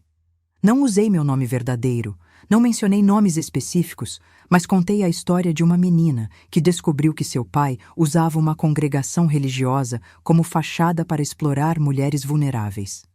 A carta foi publicada numa seção de denúncias anônimas. Não teve grande repercussão, mas foi o primeiro passo para transformar minha dor em algo que pudesse ajudar outras pessoas. Nesse mesmo ano, João Carlos me pediu em casamento. Nós nos casamos numa cerimônia simples, só com Dona Irene, Padre Miguel e alguns amigos da escola noturna. Eu usava um vestido branco que eu mesma havia costurado, e pela primeira vez em muito tempo, me senti verdadeiramente feliz. "Agora você tem uma família de verdade", disse Dona Irene, chorando durante a cerimônia. "Uma família escolhida, não imposta." O casamento com João Carlos me deu uma estabilidade emocional que eu nunca havia experimentado. Ele era gentil, respeitoso, me apoiava em tudo. Nunca tentou me controlar ou me diminuir. Era tudo que um marido deveria ser e que meu pai nunca foi para minha mãe. Durante os primeiros anos de casamento, continuei trabalhando na loja de roupas e estudando à noite. João Carlos trabalhava na fábrica durante o dia e fazia curso técnico de contabilidade aos fins de semana. Éramos um casal jovem lutando para construir um futuro melhor, sem ajuda de família, dependendo apenas um do outro. Em 1974, nasceu minha primeira filha, Maria Helena, assim nomeada em homenagem à tia que me salvou. Quando segurei aquela criança nos braços pela primeira vez, fiz uma promessa silenciosa. Ela cresceria sabendo que tinha direitos, que sua voz importava, que ninguém nunca poderia forçá-la a fazer algo contra sua vontade. Foi olhando para minha filha recém-nascida que tomei a decisão de nunca mais me esconder completamente. Se um dia ela me perguntasse sobre meu passado, eu contaria a verdade. E se outras meninas precisassem ouvir minha história para se salvarem, eu encontraria coragem para contar. A maternidade me transformou de uma forma que eu não esperava. Não apenas me deu um propósito renovado, mas também me fez entender melhor o que minha própria mãe havia passado. O amor por um filho é tão intenso que uma mãe é capaz de qualquer sacrifício para protegê-lo. Sua mãe te amava mais do que a própria vida, Padre Miguel me disse quando compartilhei esses sentimentos com ele. E a prova disso é que ela escolheu te deixar partir, mesmo sabendo que talvez nunca mais te veria. Esse foi o maior ato de amor que ela podia demonstrar. Em 1976, nasceu meu segundo filho, Pedro. Nossa família estava completa, nossa vida estava estável, e pela primeira vez desde a infância, eu me sentia verdadeiramente segura. mas o passado nunca nos abandona completamente. De vez em quando, chegavam notícias de Águas Claras que me lembravam de que meu pai continuava por lá, continuava sendo respeitado, continuava fazendo suas maldades. Foi durante esses anos de estabilidade que comecei a desenvolver a força emocional necessária para enfrentar meu passado de forma mais direta. O amor da minha família, o apoio dos amigos, a terapia com Padre Miguel, tudo isso me deu alicerces sólidos para poder olhar para trás sem me despedaçar. E gradualmente fui percebendo que minha história não era apenas minha. Era parte de um padrão muito maior de abuso de poder, de exploração de vulneráveis, de uso da religião como escudo para crimes hediondos. Se eu tinha sobrevivido, se tinha conseguido construir uma vida boa, talvez fosse minha responsabilidade usar essa força para ajudar outras pessoas que ainda estavam presas em situações similares. Durante esses anos de reconstrução, aprendi coisas sobre mim mesma que nunca imaginei. Descobri que era mais forte do que pensava, mais inteligente do que me permitiram acreditar, mais capaz de amar e ser amada do que os traumas iniciais sugeriram. Mas também aprendi que algumas feridas nunca cicatrizam completamente, que certos medos ficam para sempre, como cicatrizes invisíveis que doem quando o tempo muda, e que a liberdade conquistada com tanto sofrimento é algo pelo qual você tem que lutar todos os dias. Os anos que se seguiram foram de construção gradual de uma vida que eu nunca havia sonhado ser possível. João Carlos e eu prosperamos em Belo Horizonte.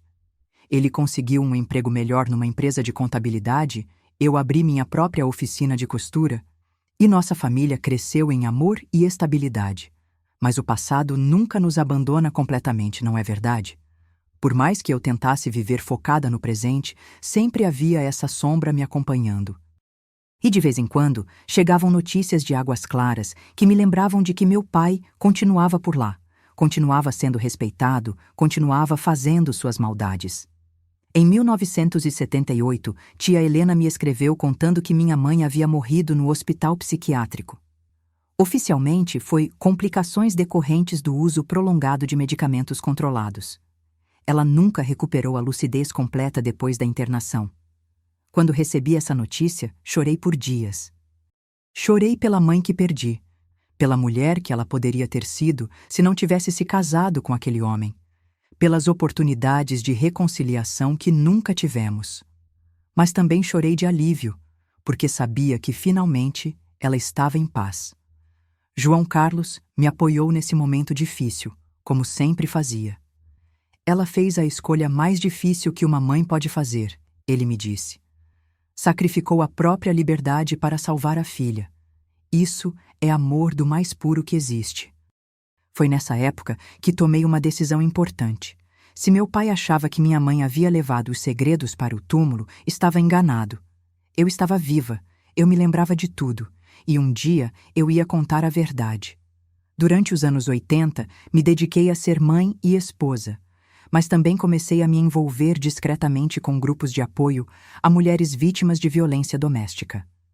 Não falava sobre minha própria experiência ainda, mas ajudava outras mulheres que estavam tentando reconstruir suas vidas. Foi através desse trabalho que conheci outras pessoas que haviam escapado de situações similares à minha. Mulheres que haviam sido exploradas por líderes religiosos, homens que haviam sido abusados, crianças que cresceram em ambientes onde a violência era normalizada. Perceber que minha história não era única me deu força, mas também me encheu de revolta. Quantas outras famílias estavam sendo destruídas naquele exato momento? Quantas outras crianças estavam sendo preparadas para serem vítimas? Em 1985, quando Maria Helena fez 11 anos, ela me fez uma pergunta que mudou tudo. Mamãe, por que a gente nunca visita seus pais? Era a primeira vez que ela perguntava diretamente sobre minha família. Até então, ela havia aceitado as explicações vagas de que meus pais haviam morrido quando eu era jovem. Olhei para aquela menina linda, inteligente, cheia de vida, e soube que chegara a hora de começar a contar a verdade. Não todos os detalhes, ela ainda era muito nova, mas a essência da história. Minha filha, às vezes os pais não são pessoas boas. E quando isso acontece, os filhos precisam se proteger, mesmo que isso signifique ficar longe da família. Seus pais eram pessoas ruins? Meu pai era muito ruim. E eu tive que fugir de casa para me proteger. Ela ficou em silêncio por um tempo, processando a informação. Por isso você sempre fala para eu nunca deixar ninguém me machucar? Mesmo que seja uma pessoa importante? Exatamente. Nunca, nunca deixe ninguém te machucar. E se alguém tentar, você vem falar comigo, não importa quem seja essa pessoa. Foi a partir dessa conversa que comecei a me preparar para contar minha história publicamente. Se minha própria filha tinha direito de saber a verdade, outras crianças também tinham direito de ouvir alertas que poderiam salvá-las. Em 1988, 2 anos antes de tomar coragem para falar publicamente, recebi uma notícia através de Benedito, que havia me procurado depois de anos de separação. Meu pai havia morrido de ataque cardíaco. Tinha apenas 58 anos. Dolores, Benedito me contou quando nos encontramos. Eu sempre soube que havia algo muito errado naquela casa. Mas eu era muito pequeno para entender. Depois que você fugiu e mamãe foi internada, ele me mandou para longe também. Disse que era para me proteger, mas acho que tinha medo de que eu descobrisse a verdade quando crescesse. Conversamos por horas. Benedito me contou que havia se afastado completamente das testemunhas de Jeová na adolescência, sem saber exatamente por quê. Sempre que entrava num salão do reino, sentia uma angústia terrível. Agora sei por quê. Ele também me deu uma informação que me chocou. Nosso pai havia morrido 2 anos antes, em 1986, de ataque cardíaco. Quando ele morreu, Benedito me contou, apareceram mulheres no velório que eu nunca tinha visto. Mulheres que choravam como se tivessem perdido alguém muito importante. Mas não era choro de tristeza, era choro de alívio. Como se finalmente estivessem livres de alguma coisa. Saber que meu pai estava morto me trouxe sentimentos contraditórios. Por um lado, alívio. Ele nunca mais poderia machucar ninguém. Por outro lado, frustração. Ele havia morrido sem nunca pagar pelos crimes que cometeu, sem nunca admitir o mal que fez. Mas também me trouxe uma sensação de liberdade completa. Não precisava mais ter medo dele. Podia falar abertamente sobre tudo o que havia acontecido sem me preocupar com retaliações. Em 1990, 15 anos depois de ter escrito aquela primeira carta anônima, procurei um jornalista investigativo de Belo Horizonte que era conhecido por denunciar casos de corrupção e abuso de poder. Dessa vez, estava disposta a usar meu nome verdadeiro. Senhor Roberto, eu disse na primeira reunião, eu tenho uma história para contar. Uma história sobre como homens usam a religião para esconder os crimes mais horríveis. E eu tenho provas. As provas eram principalmente meu testemunho e algumas informações que tia Helena havia conseguido juntar ao longo dos anos sobre outras famílias que haviam desaparecido misteriosamente de Águas Claras. Não era muito, mas era um começo. Roberto ficou interessado na história, mas me alertou sobre os riscos. Dolores, acusar um líder religioso respeitado é sempre perigoso, mesmo que ele já tenha morrido. Vai haver pessoas que vão negar tudo, que vão dizer que você está mentindo por ressentimento. Você tem que estar preparada para isso. Estou preparada. Passei 20 anos me preparando. A matéria foi publicada em setembro de 1990, numa série especial sobre abuso religioso. Minha história ocupou 3 páginas inteiras do jornal, com foto e nome completo. Eu contei tudo: os crimes do meu pai, o esquema de exploração de mulheres, a conivência de outros líderes religiosos, a corrupção das autoridades locais. A repercussão foi imensa. O jornal recebeu centenas de cartas, algumas me apoiando, outras me xingando e me chamando de mentirosa. Mas o mais importante, 5 mulheres entraram em contato comigo, dizendo que haviam passado por situações similares em Águas Claras ou cidades vizinhas. Uma delas era a própria Mariana, que eu não via desde 1969.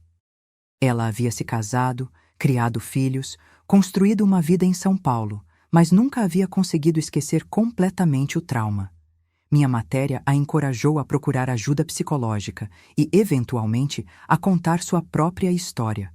Mas a reação mais significativa veio de onde eu menos esperava. Outras congregações de testemunhas de Jeová começaram a investigar internamente casos similares.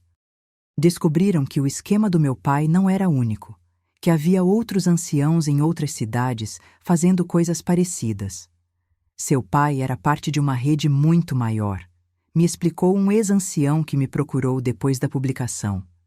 Eles se comunicavam, trocavam informações, até trocavam mulheres entre cidades diferentes. Era como uma organização criminosa dentro da organização religiosa. Em 1992, uma investigação mais ampla foi aberta, não pelas autoridades, que continuavam protegendo os envolvidos, mas por jornalistas e organizações de direitos humanos. Descobriram que pelo menos 12 cidades da região haviam sido afetadas por esquemas similares, sempre envolvendo líderes religiosos respeitados. Algumas das mulheres que haviam desaparecido ao longo dos anos foram encontradas. Estavam vivas, mas completamente destruídas psicologicamente. Outras nunca foram localizadas, e provavelmente nunca serão. Foi então que decidi transformar minha experiência numa missão de vida. Comecei a dar palestras em escolas, igrejas, centros comunitários, sempre alertando sobre os sinais de abuso religioso e encorajando as pessoas a denunciarem. Não importa quão respeitada seja a pessoa, eu sempre dizia no final das palestras. Não importa que cargo religioso ela ocupe. Se alguém está machucando você ou pedindo para você fazer coisas que te deixam desconfortável, fale. Procure ajuda. Você não está sozinha. Muitas pessoas me procuraram depois dessas palestras. Algumas apenas para agradecer por terem ouvido que não estavam sozinhas. Outras para contar suas próprias histórias e pedir conselhos sobre como seguir em frente. E algumas, as mais corajosas, para denunciar abusadores que ainda estavam ativos. Em 1995, ajudei a fundar uma organização não governamental dedicada a apoiar vítimas de abuso religioso. Não era apenas sobre testemunhas de Jeová. Descobrimos que o problema existia em todas as denominações religiosas, sempre seguindo padrões similares. O problema não é a religião em si, eu explicava nas entrevistas que dava. O problema são pessoas más que usam a religião como escudo para seus crimes. E o problema são instituições que protegem esses criminosos em nome da reputação da organização. Durante todos esses anos de ativismo, minha família me apoiou incondicionalmente. Maria Helena e Pedro cresceram sabendo da história da família, sabendo por que era tão importante lutar contra a injustiça, sabendo que tinham a responsabilidade de proteger os mais vulneráveis. Em 1998, quando Maria Helena fez 24 anos, ela me disse algo que nunca vou esquecer. Mamãe, eu sei que foi muito difícil para você contar sua história publicamente, mas saiba que eu me orgulho de ser sua filha. E me orgulho de saber que nossa família foi construída sobre coragem e verdade, não sobre mentiras e silêncio. Nesse mesmo ano, Pedro, que havia se formado em jornalismo, escreveu uma série de reportagens sobre redes de abuso religioso no Brasil. Ele dedicou o trabalho à minha mãe, que me ensinou que a verdade sempre vale a pena, mesmo quando dói. Aos poucos, nossa luta começou a dar frutos concretos. Leis foram mudadas para facilitar denúncias contra líderes religiosos. Protocolos foram criados para proteger crianças em ambientes religiosos. E, principalmente, o assunto deixou de ser tabu. Pessoas começaram a falar abertamente sobre abuso religioso. Claro que nem tudo foi fácil. Recebi ameaças, processos judiciais, tentativas de desacreditar minha história. Algumas organizações religiosas me atacaram publicamente, dizendo que eu estava atacando a fé das pessoas. Mas para cada ataque que recebia, chegavam 10 cartas de apoio. Para cada pessoa que me xingava, havia 5 que me agradeciam por ter dado voz ao sofrimento delas. Em 2005, 36 anos depois da minha fuga, aconteceu algo que eu nunca pensei que fosse possível. As Testemunhas de Jeová emitiram um comunicado oficial reconhecendo que erros graves haviam sido cometidos por alguns anciãos no passado e pedindo desculpas às vítimas. Não mencionaram meu nome especificamente, nem admitiram a extensão real do problema. Mas foi a primeira vez que a organização reconheceu publicamente que havia algo errado. É apenas um primeiro passo, eu disse à imprensa na época. Mas é importante porque quebra o silêncio. E quando o silêncio é quebrado, a cura pode começar. Hoje, aos 71 anos, quando olho para trás, vejo uma vida que foi marcada pelo horror, mas também pela superação. Uma vida que começou no inferno, mas que conseguiu encontrar o caminho para a luz. Meus filhos são adultos realizados, com famílias próprias. Meus netos crescem sabendo que têm direitos, que suas vozes importam, que devem sempre confiar no próprio instinto quando algo parece errado. A organização que ajudei a fundar já ajudou milhares de pessoas a se libertarem de situações de abuso religioso. E todo mês ainda recebo cartas de pessoas que leram minha história e encontraram coragem para denunciar seus próprios abusadores. Se eu pudesse voltar no tempo e evitar todo o sofrimento, faria isso? Essa é uma pergunta difícil. Claro que gostaria de ter tido uma infância normal, pais amorosos, uma adolescência sem traumas. Mas se eu mudasse minha história, talvez não tivesse me tornado a pessoa que sou hoje. Talvez não tivesse desenvolvido a força necessária para ajudar outras mulheres. Talvez não tivesse criado meus filhos com a consciência de que eles tinham direitos inalienáveis.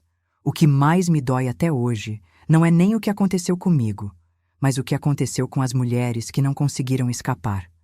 Minha mãe, que morreu louca e viciada. As outras mulheres que chegaram à congregação procurando ajuda e encontraram exploração. As crianças que cresceram naquele ambiente achando que aquilo era normal. Mas o que me dá força é saber que minha história salvou vidas. Quantas?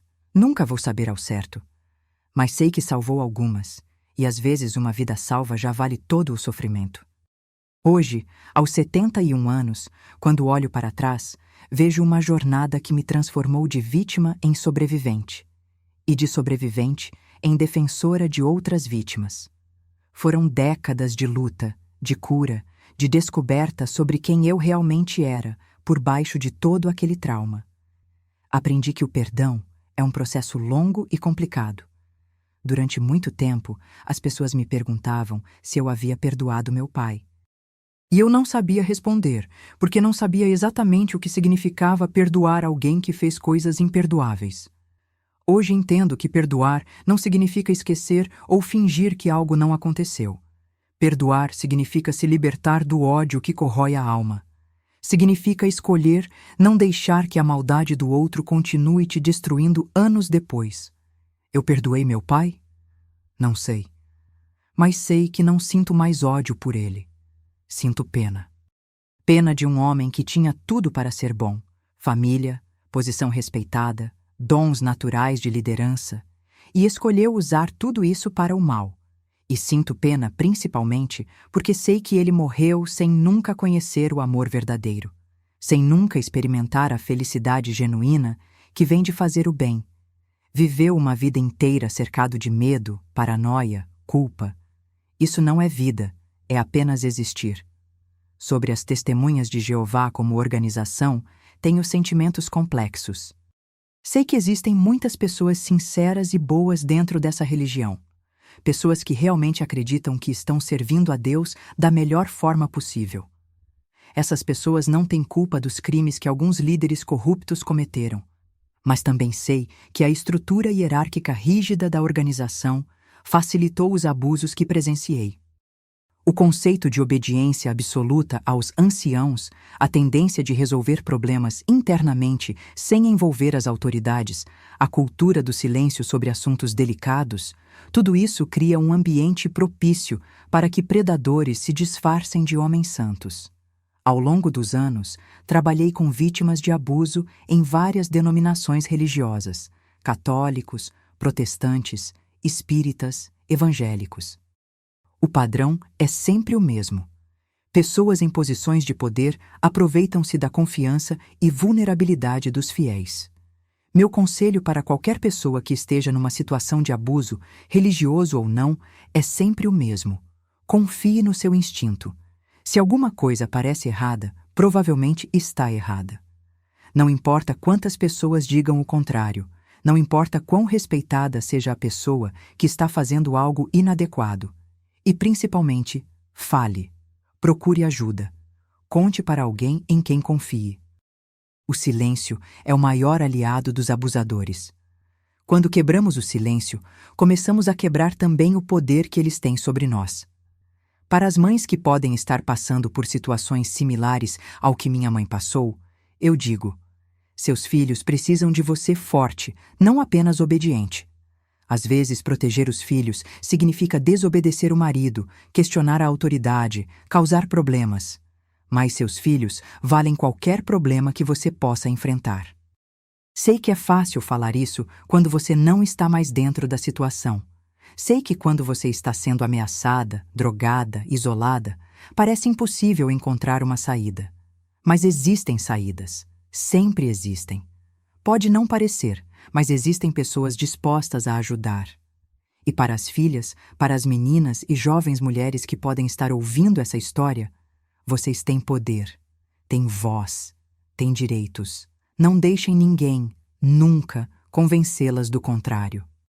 Não importa que cargo religioso a pessoa tenha, não importa quantos anos de diferença existam entre vocês, não importa se é família ou não, seu corpo é seu, sua vida é sua, seus sonhos são seus, e ninguém tem o direito de tirar isso de vocês. Durante todos esses anos de ativismo, aprendi que a cura não é um destino, é uma jornada. Não existe um momento em que você acorda completamente curada de todos os traumas. Existe um processo contínuo de crescimento, de aceitação, de transformação da dor em propósito. Algumas feridas nunca cicatrizam completamente. Eu ainda tenho pesadelos ocasionais. Ainda sinto um frio na barriga quando vejo certas situações que me lembram do passado. Ainda preciso de um esforço consciente para confiar plenamente nas pessoas, mesmo depois de tantos anos. Mas aprendi que essas cicatrizes não são sinais de fraqueza. São medalhas de sobrevivência. Cada uma delas representa uma batalha que eu venci, um dia em que escolhi continuar vivendo apesar da dor. Hoje, quando vejo meus filhos criando seus próprios filhos, vejo que consegui quebrar o ciclo. Maria Helena é uma mulher forte, independente, que ensina os próprios filhos sobre consentimento e limites desde pequenos. Pedro é um homem gentil e respeitoso, que trata a esposa como parceira, não como propriedade. Eles cresceram sabendo a história da família, sabendo de onde vieram, mas também sabendo que o passado não determina o futuro, que cada geração tem o poder de escolher ser melhor que a anterior. E isso, meus queridos, é o que eu chamo de vitória real. Não apenas sobreviver ao trauma, mas usar a experiência para construir algo melhor, para proteger outros, para quebrar ciclos de violência que poderiam se perpetuar por gerações. Uma das coisas mais importantes que aprendi é que não existe vergonha em ser vítima. A vergonha pertence aos perpetradores, não às vítimas. Por muito tempo, carreguei uma culpa que não era minha, me perguntando se eu poderia ter feito algo diferente, se eu era de alguma forma responsável pelo que aconteceu. Hoje sei que criança nenhuma é responsável pelo abuso que sofre, que mulher nenhuma pede para ser explorada, que vítima nenhuma deve carregar a culpa pelos crimes cometidos contra elas. Também aprendi que a cura individual, embora importante, não é suficiente. Enquanto existirem estruturas que protegem abusadores e silenciam vítimas, o problema vai continuar. Por isso é tão importante falar, denunciar, lutar por mudanças sistêmicas. Nos últimos anos, tenho visto mudanças positivas na forma como a sociedade lida com o abuso religioso. Há mais consciência, mais protocolos de proteção, mais espaços para as vítimas falarem. Mas ainda há muito trabalho a ser feito. Cada vez que alguém me procura para contar sua história de abuso, eu vejo minha adolescência assustada refletida nos olhos dessa pessoa. E cada vez que consigo ajudar alguém a encontrar coragem para denunciar, para se libertar, para reconstruir a vida, sinto que meu sofrimento ganhou um sentido maior. Não posso mudar o que aconteceu comigo. Não posso trazer minha mãe de volta ou recuperar minha infância perdida. Mas posso usar minha experiência para impedir que outras pessoas passem pelo mesmo. E talvez seja isso o que dá sentido a tudo. A possibilidade de transformar dor em propósito, trauma em força, silêncio em voz para os que não conseguem falar. Se você chegou até aqui comigo nessa jornada dolorosa, obrigada. Obrigada por me ouvir, por acreditar na minha história, por me dar forças para continuar contando a verdade mesmo depois de tantos anos. E se essa história tocou seu coração, se você conhece alguém que precisa ouvir essas palavras, compartilhe. Porque às vezes uma história como a minha pode ser a diferença entre alguém continuar sofrendo em silêncio ou encontrar coragem para buscar ajuda. A verdade dói, mas a verdade também liberta. E depois de mais de 50 anos guardando esses segredos, posso dizer com certeza: viver livre vale qualquer dor que a verdade possa causar.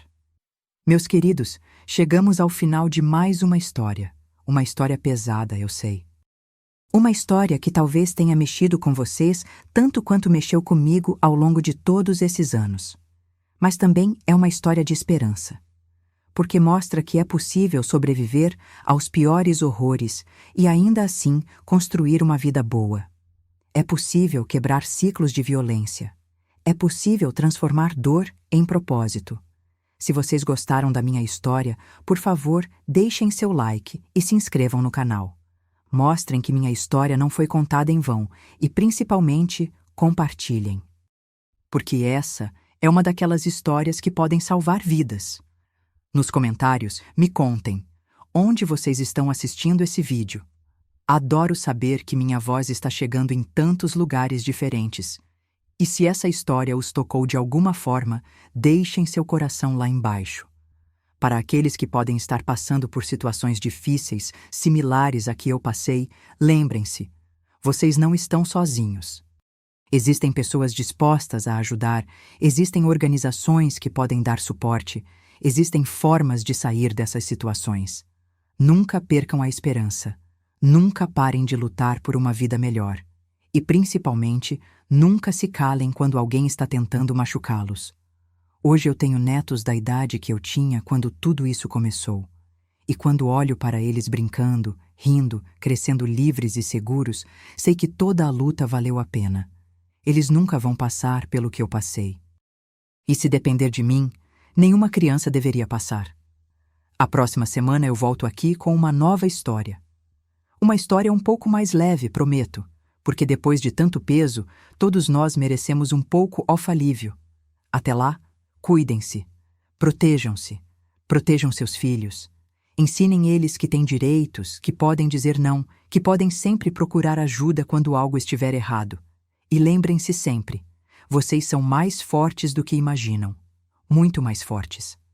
Um beijo no coração de cada um de vocês e até a próxima semana. Que Deus, o Deus verdadeiro de amor e proteção, não o Deus distorcido que meu pai usava para justificar seus crimes, abençoe cada um de vocês com paz, coragem e a certeza de que nunca estão sozinhos nesta vida. Tchau, meus queridos. Até logo.